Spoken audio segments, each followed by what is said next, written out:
So what you can do is you're going to push this button here and hold it down and pop this out. And you're going to use this to open it. Put it in the slot right here. Just twist it. And it should open.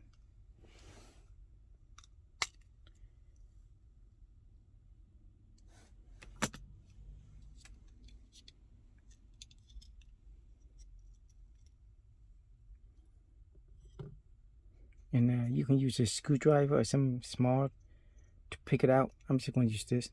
It should work fine.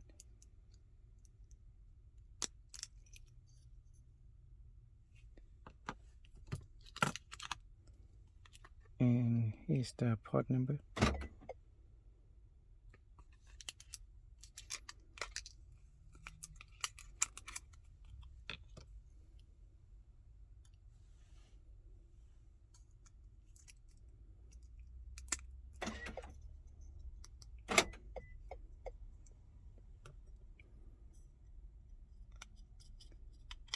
Put it back.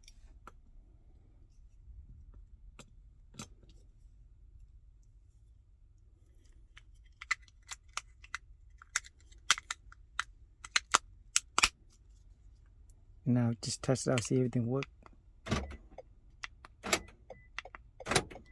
So that's it.